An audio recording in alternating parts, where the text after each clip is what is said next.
हाँ, सुप्रभात बच्चों। आइए आज हम जो हमारा पाठ चल रहा है 13 जिसका नाम है हुदहुद, इसके जो शब्दार्थ है ना, शब्दार्थ मैंने आपको बता दिए पिछले वीडियो में। अब कुछ शब्द और हैं जिनके उनके अर्थों से आपको मिलान करना है, यानी कि उसकी आपकी प्रैक्टिस करना है। ठीक है, तो देखिए आपको मैंने हुदहुद के बारे में पूरा चैप्टर समझा दिया है, वीडियो भी आपको रिकॉर्ड करके इसमें डाल दिया है। ठीक है, दूसरी बात बेटा इसमें क्या होता है, ये हुदहुद पक्षी के बारे में, ये पक्षी होता है, इसके अलग अलग नाम भी होते हैं। आ जाओ, इसके अलग अलग नाम हैं। कहीं पर इसको हजामी चिड़िया बोलते हैं, तो कहीं पर इसको क्या बोलते हैं, शाह सुलेमान बोलते हैं। और क्या बोला जाता है इसको, और किस नाम से जाना जाता है, आप बता सकते हो? आप बता सकते हो? कोई नहीं बता सकते हो? एक पदुबया भी जाना जाता है, पदुबया के नाम से भी इसको जाना जाता है। और इंग्लिश में इसको क्या बोलते हैं, हुप ऊ। क्या बोलते हैं, हुप ऊ, है ना। और आप अगर इसको देखोगे तो फ्लाइंग केचर, फ्लाइंग केचर। कहीं कहीं पर इसको हमारी जो क्षेत्रीय भाषा है, हमारा क्षेत्र है, उसमें इसको क्या बोला जाता है, गट्टी टकेरा। और कहीं पर इसको लकड़हारा पक्षी भी बोला जाता है। क्यों? क्योंकि इसकी चोंच जो है बहुत लंबी है ना, बहुत लंबी से मतलब लंबी होती है, कैंची नुमा होती है, कैंची जैसी होती है।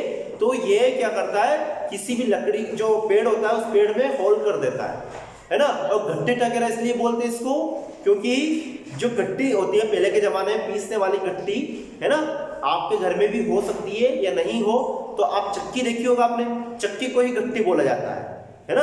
पुराने जमाने में लाइट वगैरह थी नहीं, तो लोग जो होते थे वो किस तरीके से अपना आटा गेहूं पीसते थे उसमें। तो गेहूं पीसने के लिए तो पाट होते हैं, पत्थरों के पखान के पाट जिसे बोलते हैं, वो उस पाट दो इस तरीके से गोल गोल होते हैं, चक्के होते हैं, है ना, गोल सर्कुलाकार के, यानी कि पत्थर ही होता है। और फिर उसमें क्या होता है, बीच बीच में थोड़ा थोड़ा छेद कर दिया जाता है, इसको टाँप दिया, इसको बोलते हैं टाँपना। ये बीच में जो छेद कर दिया जाता है बेटा, इसको क्या बोलते हैं, टाँपना।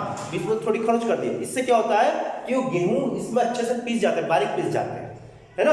दोनों पार्ट के ऊपर इस तरीके से छोटे छोटे छेद कर दिए जाते हैं, है ना। छेद से मतलब हल्का हल्का उनको खुरेज दिया जाता है। छेद ऐसा नहीं कि आर पार कर दिया है, हल्का हल्का उसको खुरोच दिया जाता है ना, जिससे वो चक्की में गेहूं आसानी से पीसे जाते हैं और बारीक पीसे जाते हैं। ठीक है, तो इसको बोलते हैं चक्की। चक्की में एक ऐसा यहाँ पर एक हत्था होता है, इसको फिराने के लिए इस तरीके से इसको फिराते रहते हैं, गट्टी होती है वो, है ना, इसको हम गट्टी बोलते हैं। और आधुनिक जमाने में इसको चक्की बोला जाता है। तो ऐसे ही ये पक्षी का नाम गट्टी टकेरा इसलिए पड़ा क्योंकि इसकी चोंच होती है ना, इस किसी पत्थर को भी अगर चोंच मारा तो इसमें वो निशान बन जाते हैं, इसलिए इसको गट्टी टकेरा बोला जाता है। ठीक है, तो आइए अब इसके जो कुछ अर्थ हैं, है ना, शब्दार्थ के शब्दों के अर्थ उनसे मिलान करते हैं।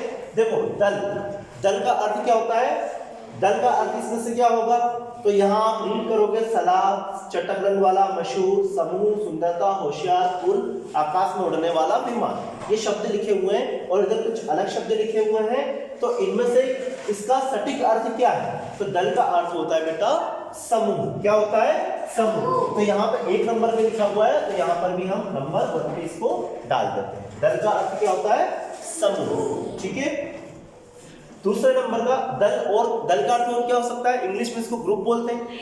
इंग्लिश में क्या बोला जाता है, इसको ग्रुप बोला जाता है। ग्रुप मीन्स होता है समूह। ठीक है, तो दल अर्थ का अर्थ होता है समूह। उड़न खटोला, यहाँ क्या लिखा हुआ है, उड़न खटोला।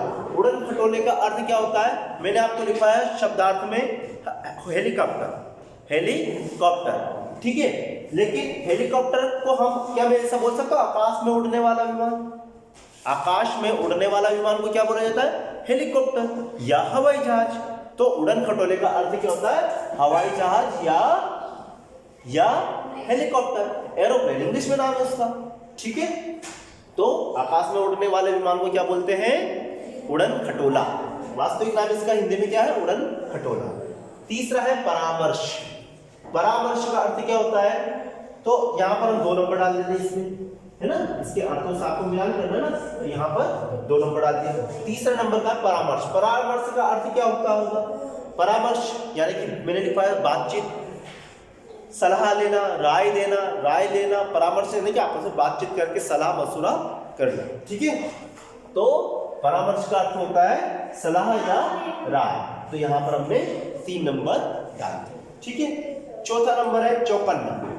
चौथा शब्द क्या है? चौकन्ना। चौकन्ना का अर्थ क्या होता है? सतर्क, होशियार। हम बोलते ना होशियार रहो, सतर्क रहो, अलर्ट रहो, है ना, बी अलर्ट। ठीक है, तो चौकन्ने का अर्थ होता है होशियार या अलर्ट। ठीक है, तो यहां पर हम 2 नंबर डाल देंगे। वंश। वंश मतलब होता है कुल। ठीक है, आप कौन से वंश को? बिरादरी, बिरादरी भी बोलते हैं इसको, है ना। तो वंश मतलब होता है कुल। तो यहां पर हमने कुल पर 5 नंबर डाल दिए। ठीक है। विख्यात। विख्यात का अर्थ होता है प्रसिद्ध, ख्याति प्राप्त। ठीक है, मशहूर, है ना। तो मशहूर कहाँ लिखा हुआ है? यहाँ लिखा हुआ है। तो यहाँ पर हम 6 नंबर डाल देते हैं। आया समझ में? फिर शोभा।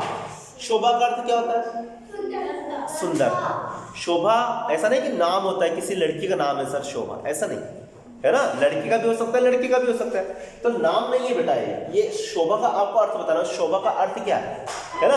अगर किसी का नाम अगर शोभा रखा हुआ तो वो सुंदर होगा, हो सकता है, नहीं भी हो सकता है। ऐसा नहीं कि जो सुंदर नहीं उसका नाम शोभा रख दिया तो भाई उसका नाम गलत है ना। ऐसा नहीं होता है। नाम तो कुछ भी रखा जा सकता है ना। आपका नाम में कुछ भी रख, रोहित, मोहित, ज्योति, कविता, है ना, नविष्ठा, कुछ भी नाम रख दो आपका में। ठीक है, हाँ जो भी, ठीक है। तो देखिए शोभा। शोभा का अर्थ क्या होता है? इस शब्द का अर्थ होता है बेटा, शोभा का अर्थ क्या होता है बताइए? सुंदर। यहाँ पर मैं 7 नंबर डाल रहा हूं। ठीक है, अब लास्ट है चटकीला। चटकीला का अर्थ क्या होता होगा? चटक रंग वाला, तेज रंग वाला, है ना। चटकीला का मतलब होता है तेज रंग वाला या ज्यादा डार्क कलर वाला, है ना, जो जिसमें डार्क कलर। हाँ, ये तो थोड़ा कम है, लाइट ही बोलते हैं इसको हमें ना। डार्क कलर वाला मतलब चटकीला रंग। ठीक है, जो तेज दिखता हो, है ना, तो उसको बोलते हैं चटकीला रंग। आपने जब पिछले चैप्टर में आपके जो आया हुआ था, एक पापा जब बच्चे थे उस चैप्टर में आया हुआ था, है ना, चटकदार आइसक्रीम का ठेला, है ना। तो यानी कि रंग बिरंगा आइसक्रीम का ठेला। ठीक है, तो चटकीला रंग का मतलब होता है चटक रंग वाला। तो ये कुछ शब्दों के अर्थ से मिलान करने वाली बात थी, है ना। यह बेटा आपको सही जोड़ी के रूप में भी दे दिया जाएगा। नविष्टा बातें नहीं बेटा, ये सही जोड़ी के रूप में भी आपको सही जोड़ी मिलान करो उसके रूप में भी दे दिया जा सकता है। या शब्दों के अर्थों से उनका मिलान करो ये भी दिया जा सकता है। तो आपको इनको लिखना है और इनको लर्न करना है, इनको याद रखना है। ठीक है, कम से कम 3 या 4 बार आप इनको पढ़ोगे ना बेटा तो ऑटोमेटिकली आपको याद हो जाएगा। ठीक है, आपके दिमाग में बैठ जाएगा और आपको प्रैक्टिस करते रहना है। एक आज पढ़ लिया, फिर 2 दिन बाद वापस पढ़ो, फिर 4 दिन बाद वापस पढ़ो। इसी को ऐसा नहीं कि आप 4 दिन बाद वापस पढ़ो, डेली आपको पढ़ना है। लेकिन जैसा आज आपने पढ़ लिया, कल दूसरी चीज पढ़ो, परसों दूसरी चीज पढ़ो। फिर आपको लगे कि आपकी कॉपी पूरी हो गई है, आपकी नोटबुक पूरी हो गई, तो वापस स्टार्ट कर दो, है ना। 2-3 दिन बाद वापस इसका नंबर जाएगा। तो क्या होता है, इससे आपकी जो मेमोरी है ये मेमोरी स्थायी हो जाती है ना। आपकी स्मृति शक्ति जो है स्थायी हो जाती है, आप फिर भूलते नहीं हो। अगर आप एक बार पढ़ लिए ना, उसके बाद इसको छोड़ दिया तो आप भूल जाओगे। लेकिन आप बार बार पढ़ोगे, कम से कम 5-7 बार इसको पढ़ लोगे, देख लोगे, लिख लोगे, तो आप इसको भूलोगे नहीं। आया समझ में? तो आपको इनको ध्यान से पढ़ना है और लिखना है। ठीक है, अच्छी राइटिंग में लिखना है। आप 2 बार भी लिख सकते हो ताकि आपकी राइटिंग इंप्रूवमेंट हो।